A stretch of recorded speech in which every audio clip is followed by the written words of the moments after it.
Bismillahirrahmanirrahim. Alhamdulillah wa salatu wa salam ala rasulillah. Aujourd'hui, nous allons aborder une petite histoire qui concerne l'imam Abu Hanifa. Abu Hanifa est un grand savant né en l'an 80 et mort en l'an 150 de l'Hégire. C'est-à-dire qu'il a vécu entre le 1er et le 2e siècle de l'Hégire. Il est né dans la ville de Koufa, en Irak, de parents perses. Il a vécu la majeure partie de son existence dans cette ville.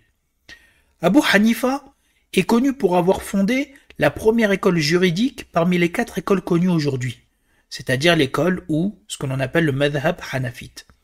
Abu Hanifa était un érudit hors pair dans le domaine du droit islamique, le fiqh. Son parcours dans le savoir a commencé par la mémorisation du Coran alors qu'il était encore jeune. Au début, il participait à des débats sur la foi et la philosophie. Il faut souligner que la région de l'Irak, dans laquelle Abu Hanifa a grandi, était un foyer qui comportait des écoles de croyances très diverses. Et elles étaient assez souvent opposées aux croyances prônées dans les sources islamiques. Alors qu'Abu Hanifa participait à quelques débats, un grand savant, nommé Ash-Sha'bi, va le repérer et lui conseiller de se consacrer à la science. Il lui a dit « Ne délaisse pas les assemblées des savants.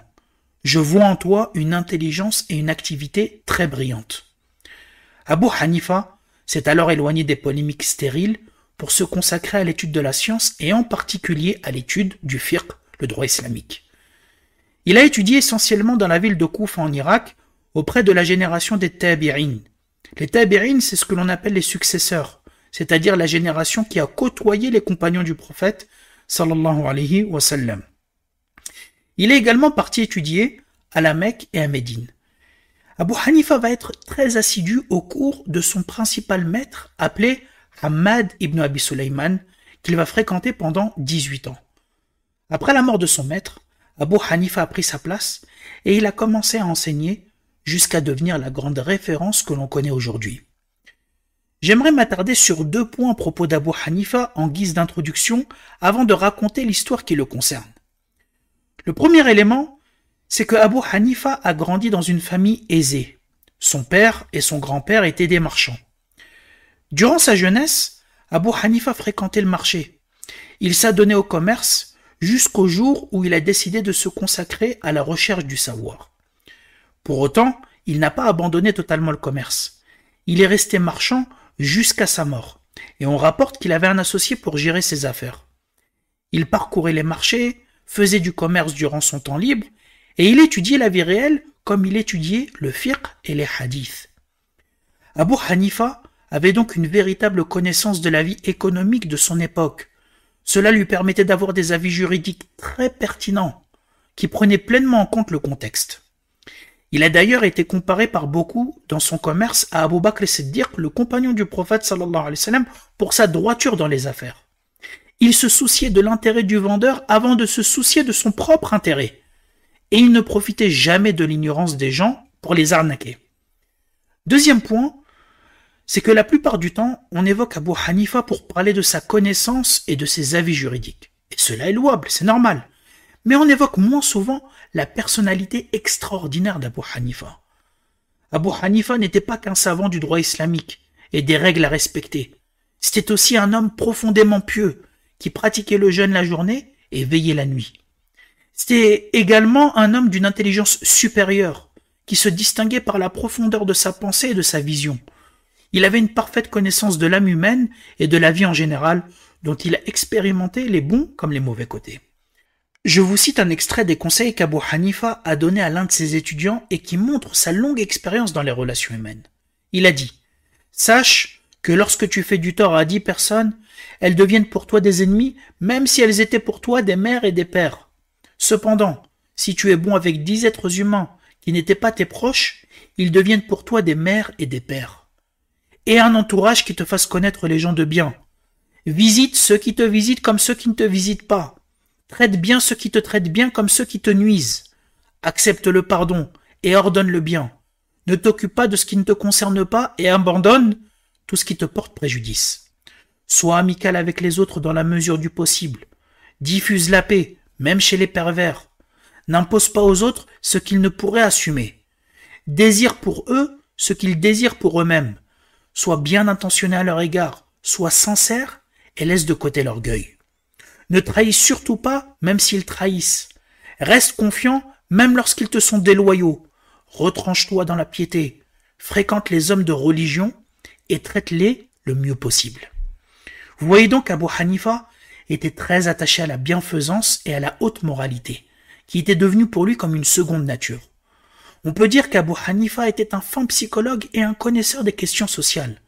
Il avait la conviction que le réformateur de la communauté devait être affectueux et non pas être dans la confrontation brutale. Abu Hanifa était aussi un éducateur hors pair, qui savait comment transmettre à la fois des connaissances mais aussi des valeurs et des principes.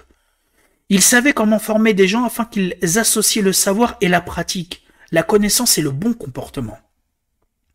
C'est cet aspect d'éducateur et de fin psychologue que l'on va retrouver dans l'histoire que je vous présente maintenant. Abu Hanifa avait à Al-Koufa un voisin qui exerçait le métier de cordonnier.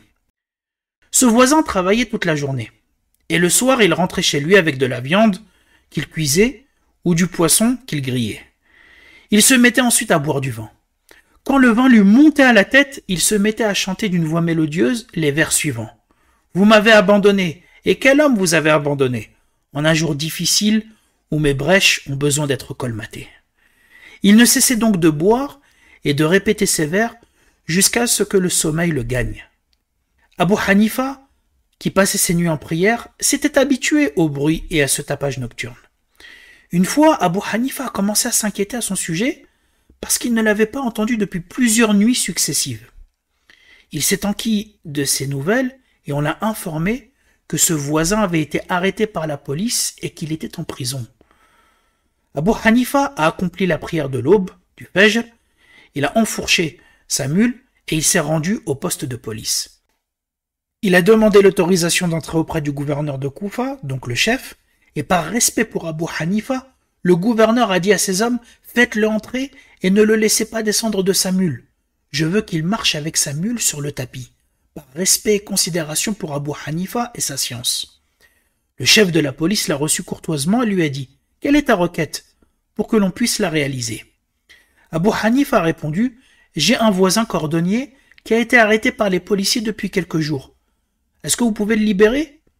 Le chef de la police a dit « Oui, je les libérerai, lui et tous ceux qui ont été arrêtés depuis cette nuit-là jusqu'aujourd'hui. » Abu Hanifa l'a remercié et il est reparti avec sa mule pendant que le cordonnier marchait derrière lui.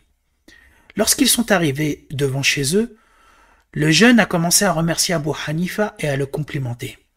C'est alors qu'Abu Hanifa s'est tourné vers le jeune homme et lui a dit « T'avons-nous abandonné, bel homme ?» en référence au vers qu'il chantait chez lui. Le jeune lui a dit « Non, qu'Allah te récompense. Tu as respecté le caractère sacré du voisinage et tu as défendu la vérité. » Le jeune homme s'est alors repenti et on rapporte qu'il n'est plus revenu à ses mauvaises habitudes. Le premier enseignement que l'on peut tirer de cette histoire, c'est le comportement admirable d'Abu Hanifa à l'égard de son voisin. L'islam a fait de nombreuses recommandations concernant le bon comportement à avoir à l'égard de ses voisins. Le prophète sallallahu alayhi wa sallam nous dit dans un hadith, Jibril, l'ange Jibril, n'a cessé de faire des recommandations en faveur du voisin à tel point que j'ai pensé qu'une part de l'héritage leur serait accordée. De même, dans un autre hadith, le prophète sallallahu alayhi wa sallam nous dit « Quiconque croit en Allah et au jour dernier, qu'il soit respectueux envers son voisin. » Et Abu Hanifa, il a incarné ces hautes valeurs de la religion. Deuxième enseignement, c'est la finesse d'esprit de l'imam Abu Hanifa qui a perçu chez ce jeune homme le bien et le potentiel à se repentir des péchés qu'il commettait.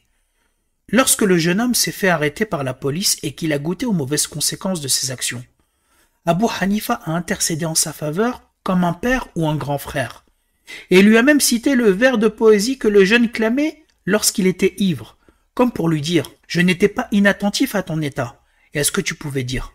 Pourtant, lorsque tu as subi les mauvaises conséquences de tes actes, je t'ai tendu la main et je viens à ton aide, car je sais que tu es une bonne personne capable de te repentir. » Et effectivement, le jeune s'est repenti et il n'est plus retourné à son péché. Lorsque tu rencontres une personne désobéissante, essaye de faire preuve d'indulgence et de bienfaisance avant de le réprimander et de le dénigrer. Car ce comportement peut l'humilier et le faire désespérer de la miséricorde d'Allah. Profite des occasions qui se présentent à toi pour le soutenir et le pousser à se repentir. Cette histoire est aussi une leçon pour la personne qui commet des péchés. Le croyant intelligent sait profiter de toutes les situations, même lorsqu'elles sont en apparence mauvaises. Allah subhanahu wa ta'ala nous dit dans un verset ظهر الفساد في البر والبحر بما كسبت أيدي الناس ليذيقهم بعض الذي عملوا لعلهم يرجعون. La corruption est apparue sur la terre et dans la mer à cause de ce que les gens ont accompli de leurs propres mains, afin qu'Allah leur fasse goûter une partie de ce qu'ils ont œuvré pour qu'ils reviennent à Allah. C'est-à-dire qu'Allah subhanahu wa ta'ala leur fait goûter aux mauvaises conséquences de leurs actions afin qu'ils prennent conscience du mal qu'ils commettent et que cela les pousse à se repentir auprès d'Allah. Que les péchés que nous commettons soient une occasion de nous remettre en question et de percevoir nos propres négligences.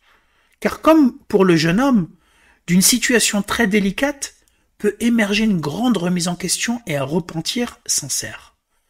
Pour conclure, j'aimerais citer une sagesse du grand savant Ibn Ata'illah al-Sakandari qui nous dit « Un acte de désobéissance qui inspire l'humilité et le sentiment d'avoir besoin d'Allah est préférable à un acte d'obéissance qui engendre vanité et orgueil. »